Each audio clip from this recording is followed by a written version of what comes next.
오늘 이 시간은 성벽이 건축됨에라는 제목을 가지고 하나님 말씀을 증거하도록 하겠습니다. 저와 여러분이 느헤미야의 말씀을 읽었는데 느헤미야는 성벽 재건을 통하여서 그들의 무너진 신앙을 세우는 이야기로 되어져 있습니다.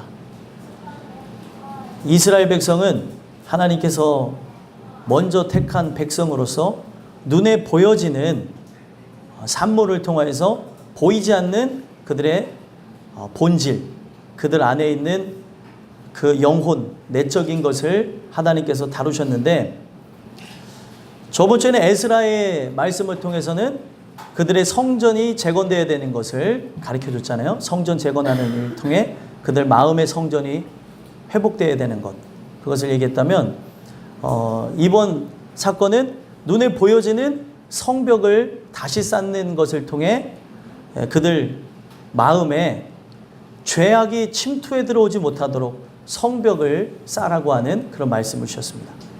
참 그들은 복받은 존재들인데, 사람이 문제가 뭐냐면요, 복받은 걸 깨닫지 못하면 다른 것을 위해서 살아가게 되어진다는 거예요.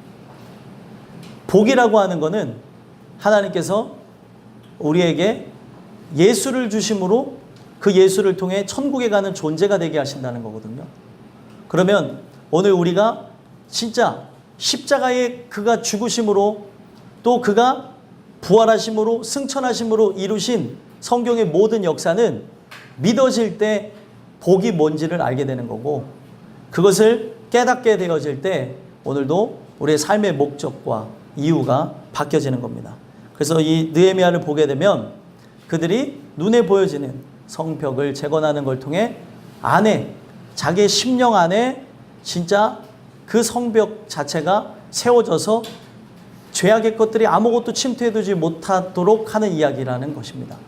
오늘 우리가 이 내용을 통해 봐야 되는 것은, 성벽이 재건되는 것은 바꿔서 얘기하면은 천국이 임한 사건이고, 성벽이 재건되어진 사건은 또 다른 측면에서 보게 되어지면 깨어있음을 상징하는 말씀입니다.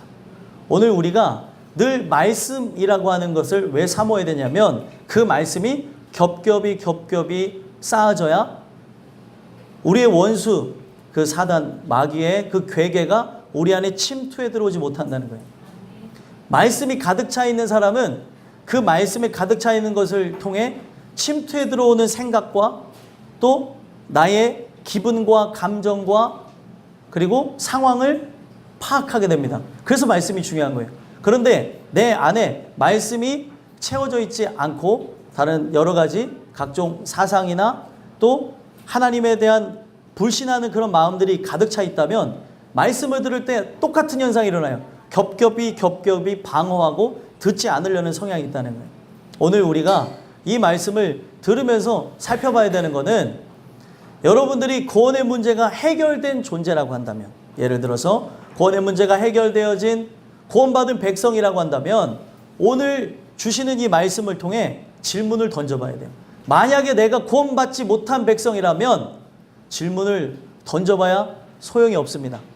구원받은 백성일 때에 오늘 말씀이 더욱 유효하고 필요한 것인데, 만약에 내가 이 말씀을 통해 돌아볼 때 나는 구원받지 못한 것 같은 존재라고 한다면, 오늘 하나님 먼저 나의 안에 무너진 성전이 세워지게 하시고 그 성전을 보호하는 성벽이 세워지게 되어지므로 내 안에 임한 하나님의 나라에 아무것도 침투하지 못하도록 주여 도와주시옵소서. 그렇게 기도해야 된다는 거예요. 하나님께서 우리를 도와주셔야 승리해 나가는 것이지 내 스스로가 지켜낼 수가 없어요.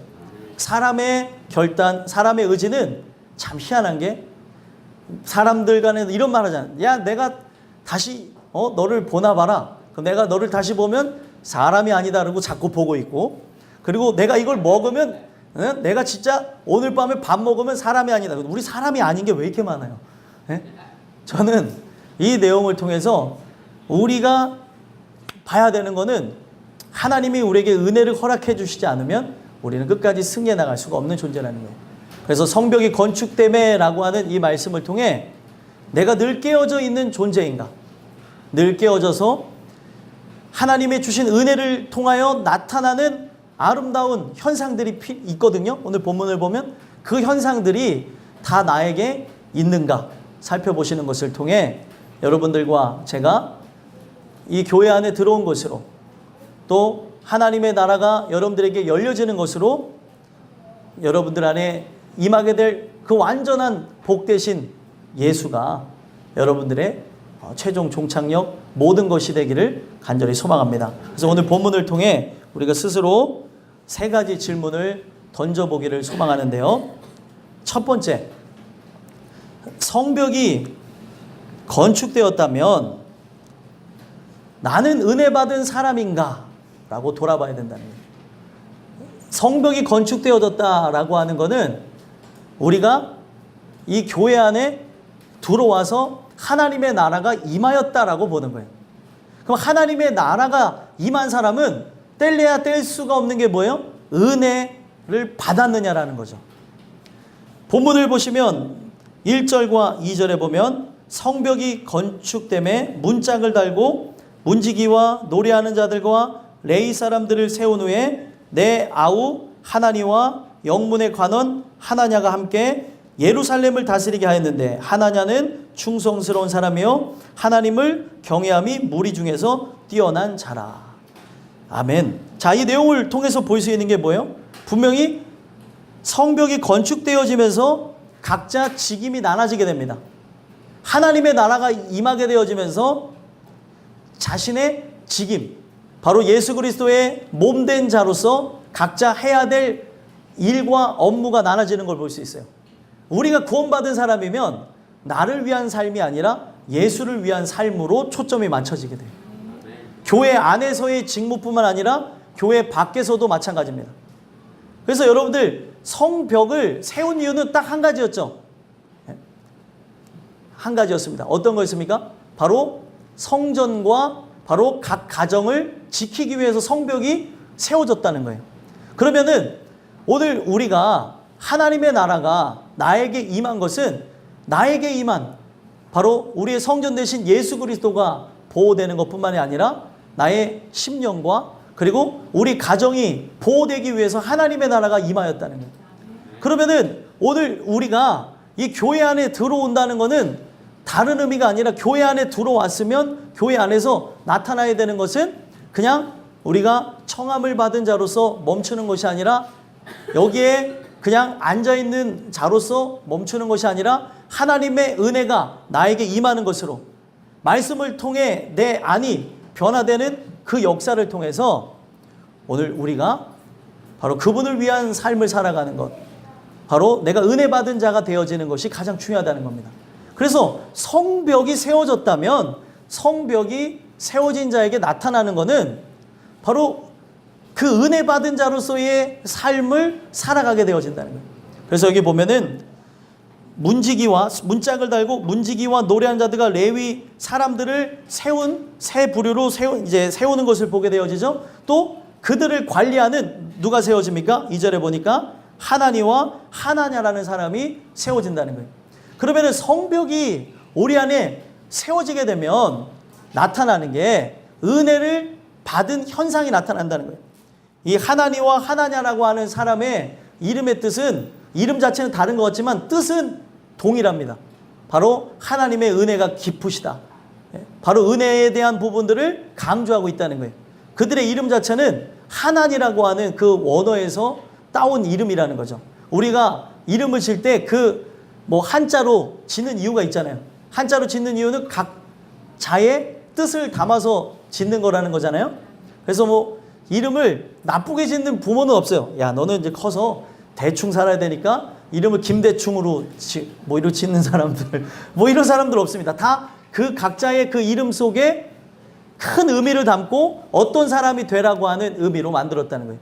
근데 이들은 부모나 아니면 그들의 인생 또한 부모가 바랬던 그대로 이름을 누가 줘요? 부모가 짓죠. 하나님이 주신 감동 위에 부모가 짓게 되어지는데 그 지은 이름들 자체가 다 은혜에 기반한 이름이었다는 거예요. 여러분들 자녀들에게 이름을 질 때 성경적인 그 이름, 그 자녀들에게 뭐 이미 이제 저는 이제 나이가 60인데 목사님 자녀가 이제 자녀 이름을 또 바꿀까요? 또 날까요? 이런 얘기가 아니라요. 우리가 이 내용을 통해서 봐야 되는 거는 그 이름 자체에 이들이 그렇게 중점적이었고, 여러분들이 살아가면서 나의 세상적인 이름은 그렇지만 예수 그리스도를 통해서 바뀌어진 그 이름대로 내가 이스라엘 족속으로, 그 이스라엘이라고 하는 이름 자체로 하나님과 겨루 싸워 이긴 자, 내가 천국을 들어갈 수 없는 존재인데 죄인으로서 그 땅에는 의만 들어가는 건데 긍휼을 구하는 것으로 들어가게 되어진 자, 이스라엘이라고 하는 그 이름으로 대표성을 띠고 살아가셨으면 좋겠습니다.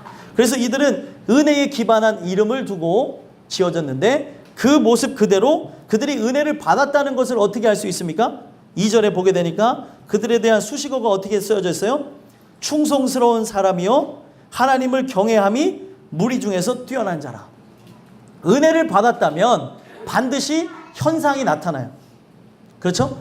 은혜를 받았는데 현상이 나타나지 않는다면 이거는 문제가 있는 겁니다. 예를 들면은 씨를 심었어요. 씨가 심겨져서 자라나면 열매를 맺는 게 당연한 거죠. 열매를 맺지 않는 거는 뭐예요? 그 씨가 성경에 보니까 새가 와서 쪼아 먹었든지 아니면은 그 씨가 어떻게 소실되었든지 썩지 않아서 열매를 맺지 못했든지 라는 걸 알 수 있다는 거예요. 반드시 하나님의 씨라고 하는 것이 내 안에 심겨졌다면, 바로 은혜가 내 안에 들어왔다면 그 은혜는 반드시 열매를 맺는다는 거예요. 그래서 이 열매에 대한 부분이 바로 충성스러운 사람이라고 하는 결과를 낳았다는 거예요. 결과는 반드시 뭐가 있으니까 나와요? 원인이 있었기 때문에 나오는 겁니다. 근데 과정은 좋지 않을 수도 있었겠지만 그 과정 중에 반드시 결과가 나올 만한 원인이 있었기 때문에 결과가 나온다고 세상 사람들도 얘기하잖아요. 씨라고 하는 거는 분명한 원인입니다. 하늘의 것이 심겨졌다면 그 하늘에 어떻게 보면 것을 주신 하나님의 본성 자체가, 그 속성 자체가 우리 안에서 나와야 된다는 거예요. 그래서 충성된 게 무엇인가 하고 봤더니, 충성된다고 하는 그 어원 자체를 찾아봤더니 바로 진리가 충만한 사람이라는 거예요.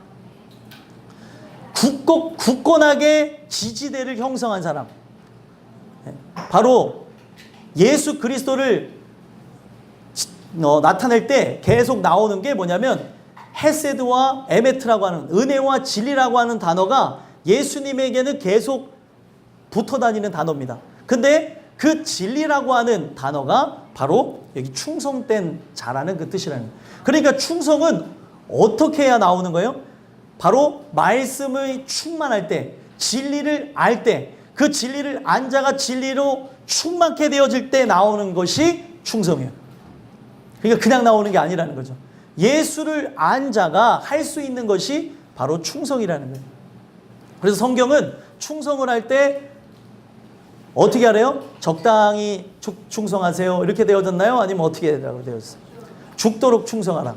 그래서 이 죽도록 충성하라고 하는 그 의미를 보게 되면 시편 113편에, 제가 이번 주에 그 강의를 했는데 113편에 보면은 여호와의 그 종들한테 찬양하라고 하는 내용이 나와요. 종들에게 어떻게 찬양하라고 하냐면 이제부터 영원까지 찬양해야 된다. 왜 그러냐면 그가 베푸신 그 구원의 능력이, 그가 베푸신 은혜가 단순간이 아니라 영원할 것이기 때문에 구원받은 바로 지금 시점부터 영원토록 찬양하라는 거예요. 그래서 그 여호와의 종이라고 하는 그 종들에 대한 얘기가 어떻게 되어진 거냐면, 종이 있으면 반대로 주인이 있겠죠. 그 주인을 열렬하게 섬기는 자를 바로 종이라고 합니다. 근데 성경에 보게 되면 예수님의 비유에 충성된 종과 악한 종이 나오죠. 충성된 종은 어떤 자가 충성된 종이냐면 바로 주인에 의해서 살게 되어진 존재라는 거예요. 그러니까 그가 주인을 섬기는데, 주인을 사랑하는 마음으로, 경외하는 마음으로 섬기는 이유는 딱 한 가지예요. 죽을 자신을 살려줬다는 거죠. 마귀의 종노릇함으로, 의미 없이 불편함으로, 그리고 멸망으로 나가는 존재를 하나님께서 그 예수 그리스도의 아들의 피값으로 사셔서 그분의 영광을 위해서 살게 하셨다는 거예요. 그러니 그것에 감격한 종은, 그것에 감사하게 된 종은 주인을 위해서 충성하게 되어지고 주인을 위해서 나가게 되어지는 거예요. 그래서 여러분들 예수님의 비유를 보면 달란트 비유에서도 핵심이 주인을 사랑하는 마음, 그리고 충성된 종의 마음에서도 주인을 생각하는 마음. 어떻게 종이 주인을 생각할 수 있겠습니까?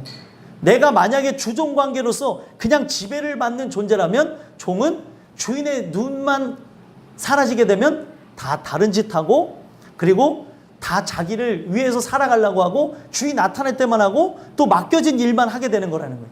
근데 달란트 비유를 보니까 뭐예요? 주인을 사랑하고 존경하게 되어졌어요. 자기를 구원한 존재라고 하는 것을 깨닫게 되어지니까 어떻게 해요? 그 달란트를 가지고 장사를 해가지고, 진짜 장사를 했다는 내용이 아니에요. 그에게 주신 재능, 능력을 갖고 하나님을 빛내는 일에 사용했다는 거예요.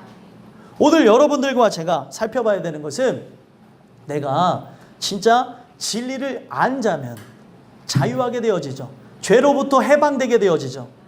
진리로 충만하게 되어지면 나의 의지가 바뀌어져요. 나의 목적이 바뀌어져요.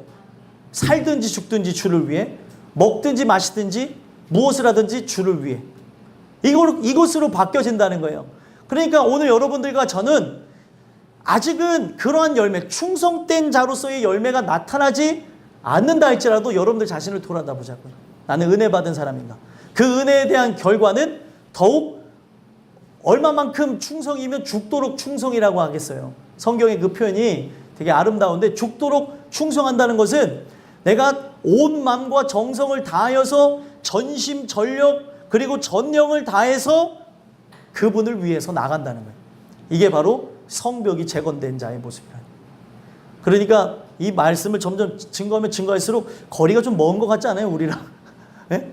오늘날 우리는 이 내용을 통해서 하나님의 은혜가 아니면 불가능한 거예요. 그분을 위해서 살아간다는 것 자체가. 그리고 또 나오는 말이 경외함이 무리 중에서 뛰어난 자라. 은혜를 받았다면 하나님을 경외하는 독특한 현상이 나옵니다.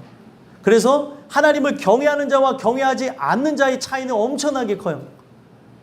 우리가 예배를 드리면서도 그 경외함이 그 얼굴과 말과 행동과 나의 제스처에게 나타날 수도 있고, 이 자리에서 예배를 드리는 것뿐만이 아닌 삶으로 예배가 번져갔을 때 거기서도 나오게 되는 겁니다.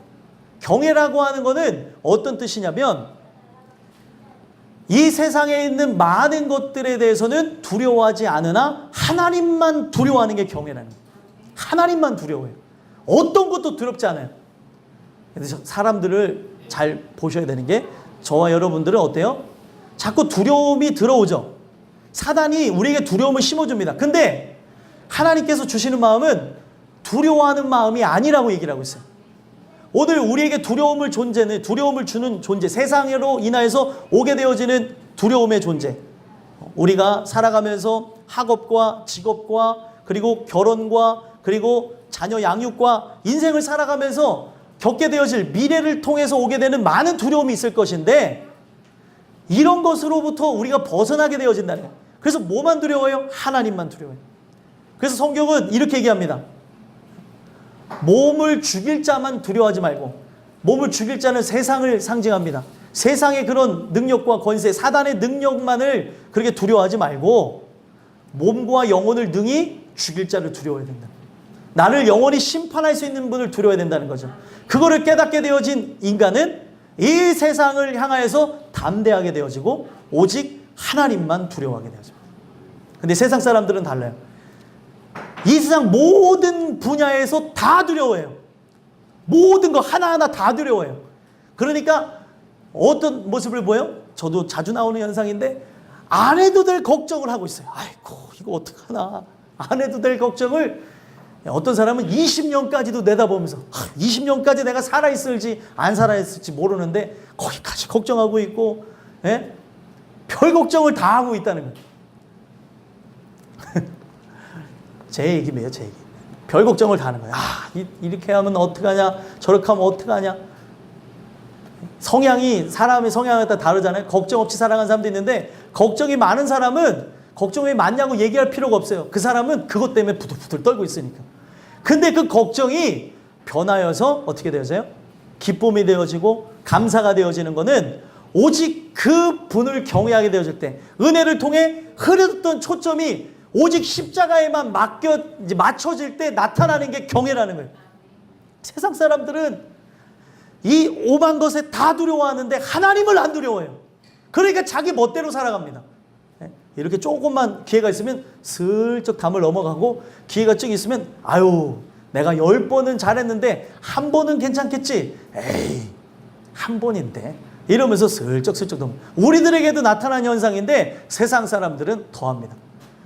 세상 사람들과 우리의 차이는 뭐가 다른 거냐면, 그들이나 우리나 자꾸 하나님을 두려워하지 않게 되는 것은 똑같은 모습입니다. 근데 하나님이 은혜를 통해, 징계라고 하는 걸 통해 그분을 두려워하게 하세요. 내가 다른 길로 가면 하나님께서 징계를 통해 그렇게 살지 못하도록 두려움을 느끼게 해요. 그게 은혜예요. 아무리 내 마음대로 살아도 아무렇지도 않고 나간다면 하나님이 좀 버린 건가? 아니면 택하지 않아서 그런 건가? 라고 우리는 냉철하게 볼 필요가 있습니다. 택한 영혼에게는 반드시 하나님이 사랑한다고 하는 흔적이 남기 마련입니다. 사랑하지 않는데, 곁길로 가는데 그냥 내버려두는 부모가 어디 있습니까? 그대로 쭉 걸어가다 보면은 사고가 나고, 그대로 쭉 걸어가다 보면 하나님을 부인하게 되는데 가만히 있는 부모가 어디 있어요? 그에게 복음을 증거하고, 듣기 싫어해도 또 얘기를 하고, 또 줄로 맬 수 있으면 줄로 잡아서라도 앉혀놓는 게 부모의 심정이라는 거예요. 오늘 우리가 이 내용을 통해서 살펴봐야 되는 것은, 하나님의 은혜가 입혀진 자만이 바로 그분을 경외하는 거예요. 아무나 경외하는 게 아닙니다. 오늘부터 경외해야지 해서 경외하는 게 아니에요. 왜 그렇습니까? 보이지 않는 분을 어떻게 경외해요? 사람은 검증하는 걸 좋아합니다. 사람 자체는 계속 검증하고 변증을 해요. 그래서 세계적으로 유명한 석학들이 모여가지고 변증을 했대요. 진짜 하나님이 살아계시느냐, 살아계시지 않느냐 갖고 변증을 했습니다. 이거 다큐멘터리 보면은 엄청나게 긴 내용으로 되어졌어요. 영어로 해서 쭉 나오는 내용인데, 결론이 어떻게 났을 것 같아요? 하나님이 없다라고 하는 것이 이겼을 것 같아요? 아니면 하나님이 있다라는 게 이겼을 것 같아요? 네, 여기 믿는 분들은 있다는 것에 결론이 났을 거라고 생각하지만 결론은 비겼습니다. 왜 비긴 것 같아요? 이게 핵심이에요. 왜 비긴 것 같아요? 아무리 논리를 갖고 변증을 해서 당신은 하나님이 있다고 하지만 나는 없다고 생각한다 하면서 서로 대화를 나누면서 하는 그 부분 가운데 중재자가 있고 사회자가 있었습니다. 그래서 각자 발언을 하나하나씩 하는데, 제일 중요한 것, 왜 세상에 있는 논리가 하나님에 대한 이 말씀 자체에 대해서 반박할 수가 없고 비기게 되어졌냐면, 왜 비기게 되어졌냐면, 믿음에 관한 부분은 말로서 설명할 수 있는 부분이 아니라는 거예요. 말로서 설명하지 못하는 부분이 있다는 거예요. 제가 신학교 다닐 때 카이스트 다니는 학생하고 하나님이 있느냐 없느냐를 갖고 변증을 했던 적이 있어요. 누가 이겼을 것 같아요? 예? 예, 서로 화를 내면서 싸우고 갔습니다. 예? 말이 안 통한다는 거예요. 여러분들 여기에 그 핵심이 있는 거, 말이 안 통합니다. 오늘날 우리에게 깨닫게 하시는 이가 깨닫게 하셔야 보이지 않는 하나님을 인식하게 되어져요. 믿음에 관한 문제는 우리가 갖고 있는 여러 가지의 지성과 이성을 갖고 분별해내고 내가 이것에 대해서 결정하고 믿는 게 아니라는 거예요. 그가 굴복하게 하시는 거죠. 그래서 유명한 교수나 석학들이 하나님 만날 때 보게 되어지면, 하나님을 부정했던 자들이 하나님 아니면 안 된 상황에 복잡하게 되면서 하나님께 항복하고 예수를 믿는다는 거예요. 유명한 사람이 있습니다.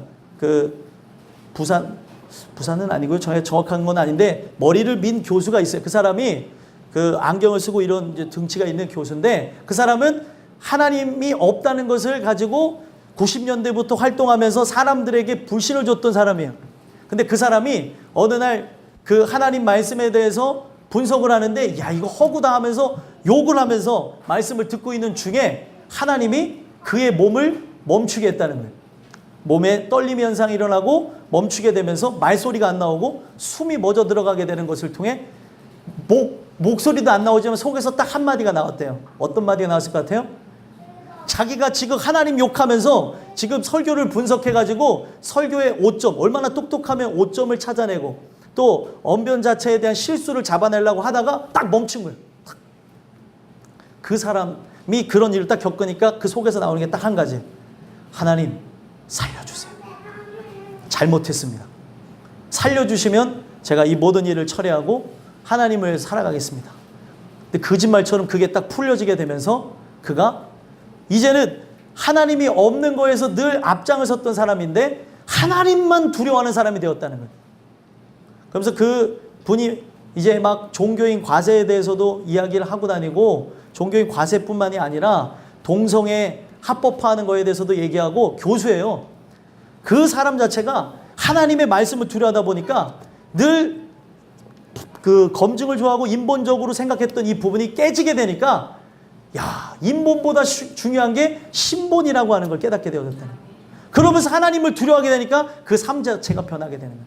오늘 소망하기는 저와 여러분이 이 주시는 은혜를 통해서 하나님의 나라가 임하게 되어졌다면, 예수가 내 안에 오게 되어졌다면, 예수가 주시는 그 말씀을 통해 그 은혜가 더욱더 더하여지게 되어짐으로 더 충성스러운 사람이 되시길 소망하고, 하나님만을 두려워함에 있어서, 경외함에 있어서 여기에 보니까 뭐라 나왔어요? 무리 중에서 뛰어난 자라. 그게 여러분이었으면 좋겠습니다. 세상에 다른 게 뛰어날 수는 있어요. 근데 여러분들 이거는 하나님이 허락하시고 은혜를 줘야 뛰어나게 되는 부분이지 내 스스로가 뛰어나질 수 있는 부분이 아니라요. 하나님 주시는 그 은혜를 통해 바로 저와 여러분이 충성스러운 사람, 은혜에 의해서 바로 하나님만을 경외하게 되는 그런 사람들이 되길 간절히 소망합니다. 두 번째로는요, 성벽이 건축되는 것을 통해 어떤 질문을 던져봐야 되냐면, 해가 높이 뜨기 전까지 성문을 열지 않고 파수하는가 살펴봐야 된다는 거예요. 말이 좀 길죠? 예. 해가 높이 뜨기 전까지 성문을 열지 않고 파수하는가 살펴봐야 된다는 거예요.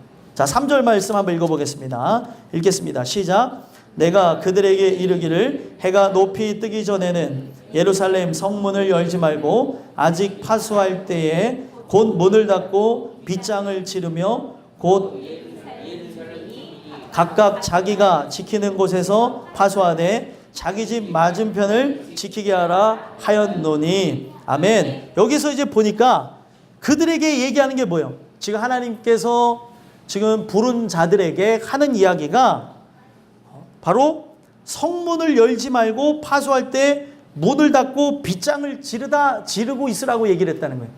자, 여러분들 우리가 이 내용을 통해서 봐야 되는 거는, 자, 성문이 열려져 있으면 뭐가 들어옵니까? 네? 우리 이제 이 내용 자체를 보게 되면 성문이 열려져 있으면 대적들이 들어오죠. 이 성벽 자체가 세워지기 전에는 성벽이 무너졌고 성문 자체가 없었습니다. 그러다 보니까 그냥 대적들이 수시로 들어와서 괴롭히고 약탈해가고 그들을 고통을 주는 장면을 봤다는 거예요. 근데 성벽을 재건하려고 시작했더니 어떤 일이 일어나냐면 대적들이 일어나서 조롱을 하는 거예요. 왜요? 성벽이 재건되면 안 되니까. 여러분들이 신앙생활을 이제 시작하게 되면서 어떤 일들이 일어날 수 있어요? 대적들이 실제로 역사에서 눈으로는 보이는 대적일 수도 있고 눈으로 안 보이는 대적일 수도 있습니다. 그 대적들에 의해서 어떤 일들이 일어나요? 성벽을 재건하지 못하도록 엄청난 방해가 일어날 거라는 거예요. 내 안에 천국이 임하지 못하도록 엄청난 방해가 일어나요. 그래서 내가 어떤 큰 문제가 생기고 일들이 생겨나고 또 질병으로 고통을 당하기도 하고 또 우리가 감당할 수 없는 각종 재정의 문제나 내가 이길 수 없는 많은 시험거리들이 막 생겨난다는 거예요. 유혹거리들이 찾아온다는 거죠.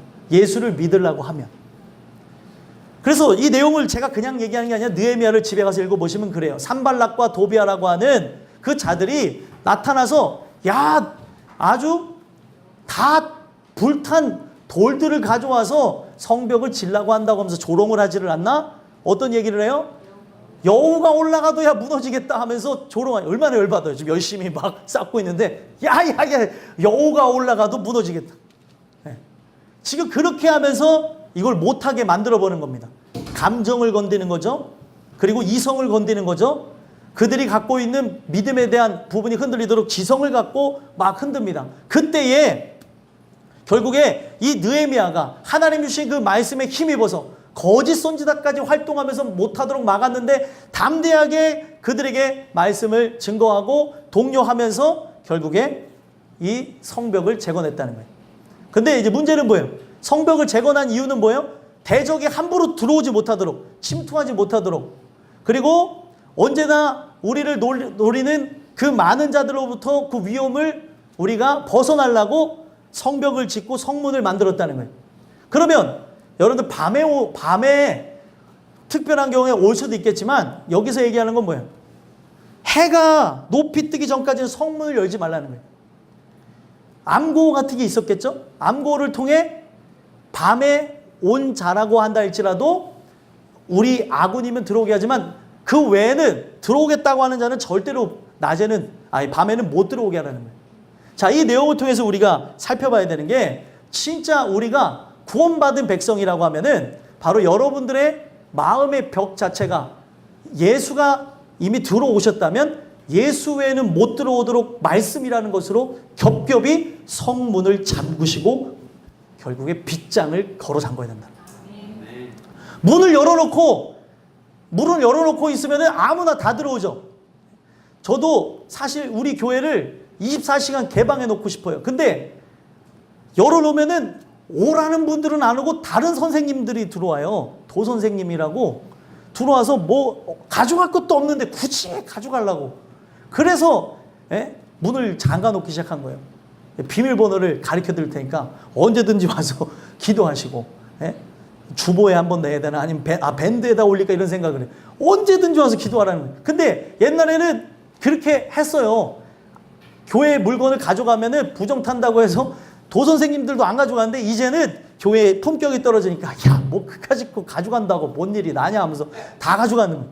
그래서 어떤 교회에서 안타까운데 문을 개방해 놨더니 스피커하고 뭐 이런 앰프로 다 실어 갔다는 거예요. 어디 갔다 온 사이에. 그 얘기를 제가 들은 적이 있는데 오늘날 문을 열어놓는다고 하는 거는 누구든지 들어오라는 의미예요. 그렇죠?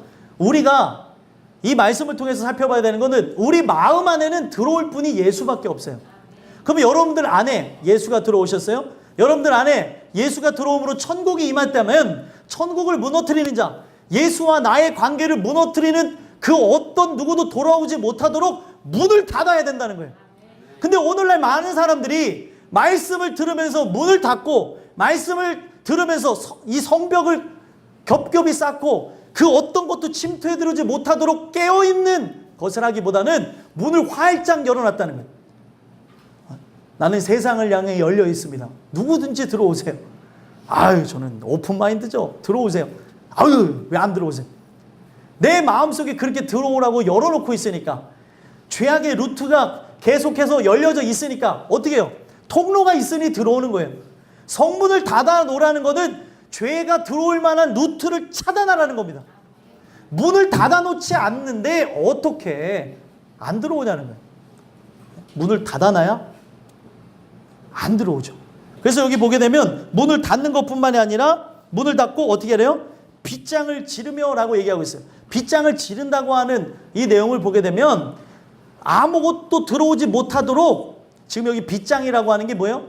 이렇게 문 바라고 합니다. 영어로는 바라고 되어 있어요. 이따만한 이 나무 막으로 이렇게 딱 막기도 하고 쇠로 이렇게 걸어 잠그기도 하는 거 걸쇠라고 하죠. 이렇게 딱 잠그는 그런 부분들이라고 보시면 되는데, 이게 원어에서 갖고 있는 의미는 뭐냐면 들어오지 못하도록 붙들으라는 거예요.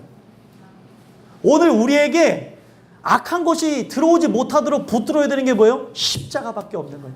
말씀을 붙잡고 있는 거죠. 우리에게 유일한 문을 여실 분, 문을 닫으실 분은 예수밖에 없는 겁니다. 그래서 이 문은 언제까지 닫혀 있어야 돼요? 아침이 오기 전까지 닫혀 있어야 돼요. 아침에 신랑이 올 때, 바로 우리의 예수 그리스도, 나를 구원하신 분이 올 때 그때 문을 여는 거예요. 그 전까지는 그 어떤 것도 못 들어오도록 말씀으로 바리케이트를 치고 못 들어오도록 막아야 된다는 거죠. 그러면은 이것이 십자가를 의지함으로 나아가는 삶인데, 십자가를 의지하지 않는 자에게 열려져 있는 이 문은 얼마나 위험하냐는 거예요. 아무나 다 들어와서 여러분들을 다 무너뜨리고 고통을 주고 괴로움을 주고 있다는 거예요. 소망하기는 내가 진짜 은혜를 통해서 성벽이 재건되어졌어요. 내가 이 교회 안에, 교회라고 하는 테두리 안으로 들어왔어요. 내가 이 안에 들어오게 되어지는 것으로 천국이 임하게 되어졌어요. 그러면 여러분들과 제가 그 십자가를 의지하는 것으로, 말씀에 의해서 살아가는 그것으로 그 어떤 것도 침투에 들어오지 않는 은혜가 있었으면 좋겠습니다. 그래서 문을 걸어 잠그는 이유, 그 빗장으로 나가는 이유는 딱 한 가지예요. 이게 열려지게 되면 어떤 일을 합니까? 두 가지가 무너져요. 뭐가 무너져요? 성전과 바로 내 가정이 무너진다는 거예요. 그러니까 여러분들 반대로 말씀만이 여러분들의 가정을 세울 수 있고, 말씀만이 나를 세우고 내 남편과 내 아내와 내 부모와 내 자녀와 그 많은 사람들을 세워나갈 수 있다는 거예요. 하나님의 말씀 자체가 믿어지게 되면 능력이겠지만 믿어지지 않으면 이렇게 미련한 것이 없어요. 여러분들 오늘 이 말씀을 통해 기억하셔야 되는 건 한 가지예요. 그 대화 속에서 제일 무서워했던 게 그 두 석학이 얘기하면서 제일 무서워했던 게 반대파. 하나님이 존재하지 않는 사람이 제일 무서워했던 게 딱 한 가지예요. 뭐냐면 내가 말하는 게 사실이라면 어떻게 하냐면, 진짜 하나님이 계셔서 천국과 지옥이 있다면 당신은 실패한 사람이라고. 그거 하니까 막 황당해하고 막 어떻게 하질 못하고 부들부들 떠는 모습이더라. 오늘 우리에게 이 내용 자체가 왜 중요해요? 오늘 내가 이 말씀을 통해서 진짜 예수 그리스도의 십자가를 의지하지 않고 나가면 세상에 무너지는 건 당연한 이치라는 거예요.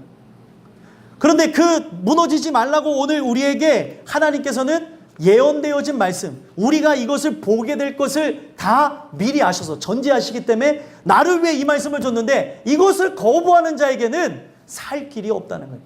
오늘 이 말씀을 통해서 여러분들과 제가 그 십자가를 의지하고 붙드는 것을 통해 살게 되는 역사가 있었으면 좋겠어요.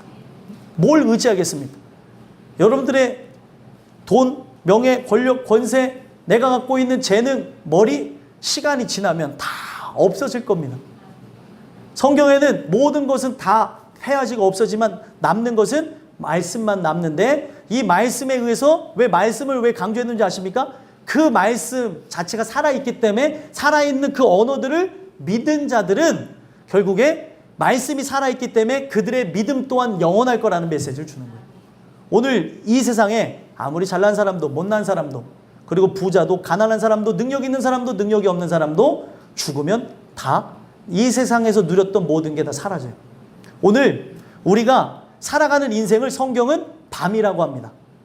그리고 아침은 바로 우리가 새벽별 되시는 예수 그리스도를 만나게 되어짐으로 그가 다시 이 땅에 오시는 것을 통해 열려질 새아침, 그 새아침에 들어가기 전까지 우리는 이 땅에서 말씀이라고 하는 등불과 그 말씀에 대한 능력을 갖고 나가는 존재라는 걸 잊지 말아야 된다는 거예요. 오늘 여러분들과 제가 그 십자가를 의지하고 나가는 것을 통해 내 안에 그 어떤 것도 침투해 들어오지 못하도록, 십자가가 여러분들 성경에 분명히 이해하고 있죠. 헬라인에게는 미련한 것이요 이방인에게는 꺼리끼는 것이라고 그랬어요. 헬라인은 오늘날 지성인들을 얘기하는 거죠. 유대인들은 기존에 자기가 믿음을 갖고 살았다고 하는 세력들을 얘기합니다. 오늘날 그냥 단지 교회 다니는 걸로도 구원을 받을 수 있는 게 아니고 단지 내가 갖고 있는 지성으로도 되어지는 게 아니에요. 하나님께서 십자가를 경험한 자만 그 나라에 들어갈 수 있다는 거예요. 빗장으로 걸어 잠그는 거는 십자가를 붙드는 것 외에는 방도가 없다는 걸 얘기하는 거예요. 오늘 이 주시는 말씀을 여러분들 안에 새기고 나가는 걸 통해서 여러분들과 제가 끝까지 승리하며 나가는 그런 인생들이 되기를 간절히 소망합니다. 마지막 세 번째로는요, 성벽이 건축이 되어졌다면 던져야 될 질문이 자기가 지키는 곳에서 파수하되 자기 집 맞은편을 지키는가를 봐야 된다.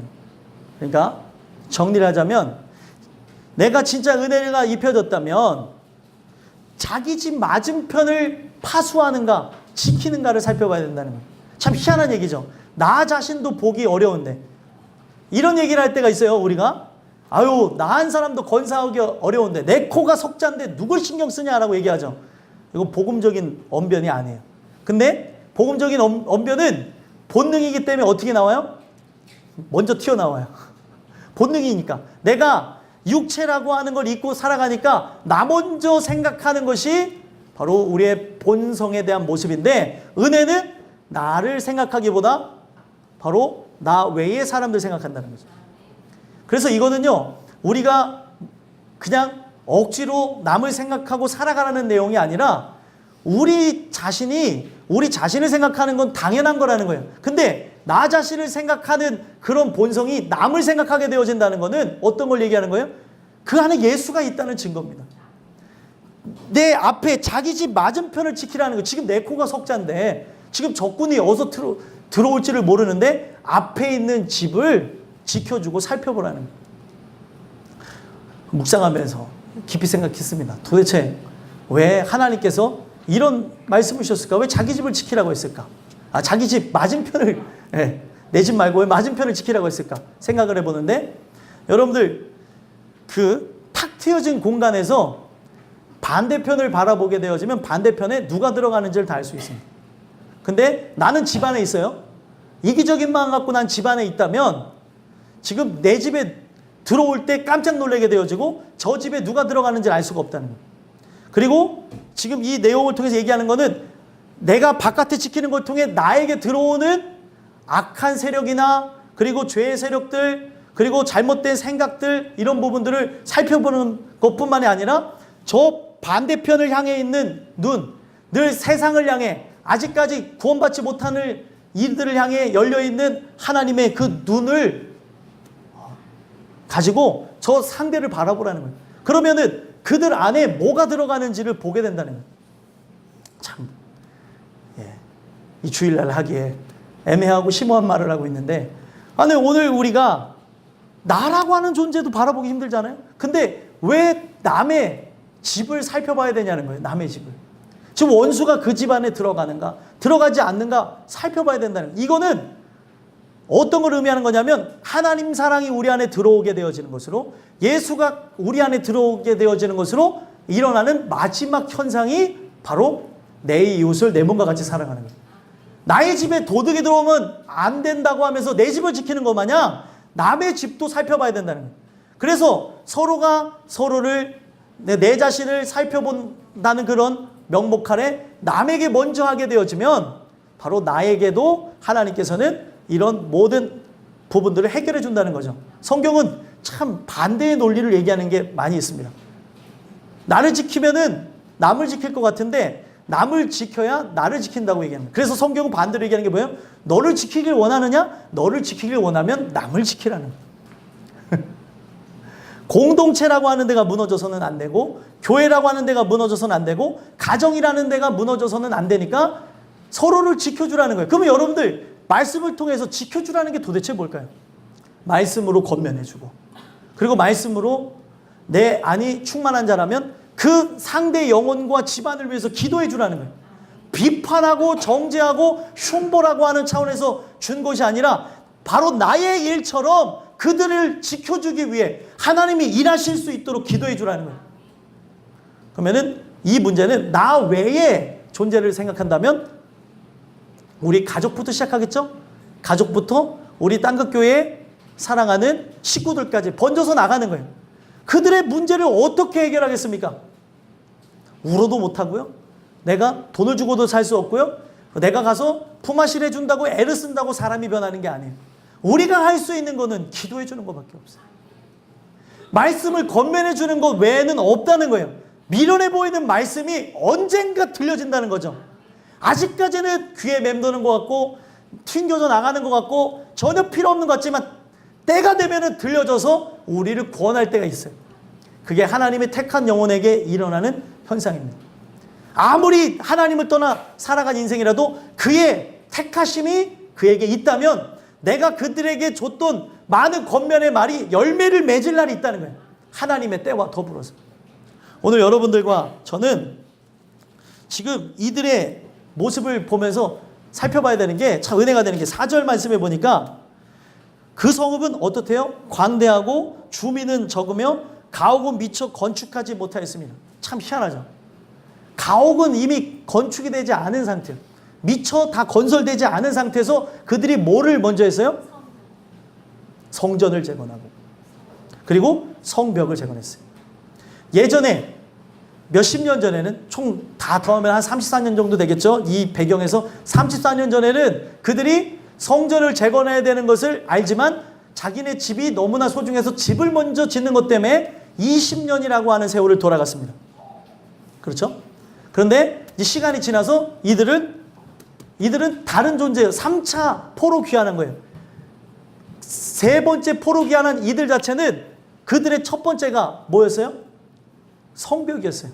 아직 집 자체는 마무리도 안 됐어요. 어디서 살아야 되나 할 정도로 다 무너진 그런 상태에서 성벽을 먼저 재건했다는 거예요. 여러분들 이게 뭘 얘기하는 겁니까? 우리에게 필요한 것은 먼저 그의 나라와 그의 의를 구하는 거예요. 그럴 때 이 모든 것이 더해지는 겁니다. 내가 주를 위해 살아가는 것, 그것이 시작되어질 때 여러분들의 가정도 회복이 시작이 되어지고 나의 사랑하는 이들의 회복의 시작이 되어지는 거예요.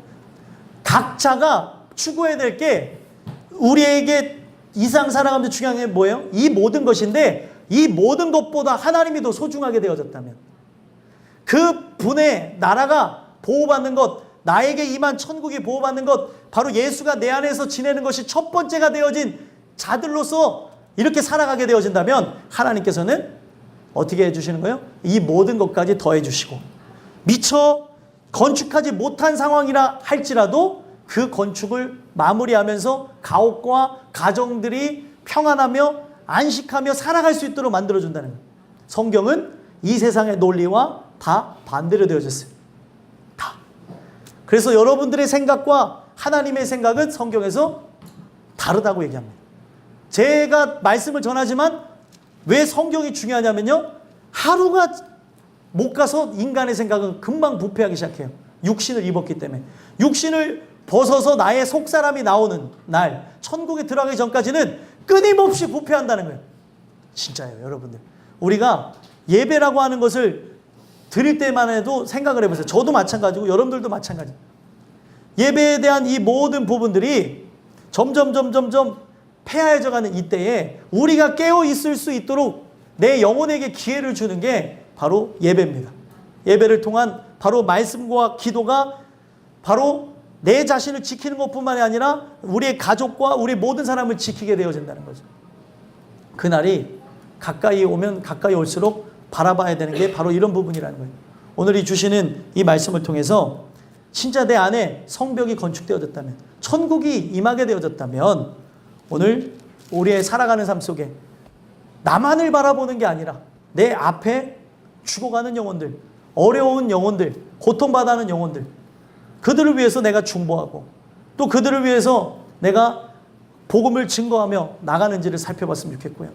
어떤 행위가 없을지라도 나의 중심이, 나의 눈이 그 상대의 그 영혼을 위해서 가고 있는지를 살펴봤으면 좋겠습니다. 그런 우리가 결국에 끝까지 승리하며 성문이 열려지게 되는 날이 와요. 이제 밤이 지나서 새벽이 지나 아침이 밝을 때 우리를 위해서 오시는 바로 예수 그리스도가 올 때 이 세상에서 여기 속에서는 성문이 열려지는 것처럼 우리에게 장막을 벗고 내 육신을 벗고 그날에 들어가게 되는 것을 보게 될 거라는 거예요.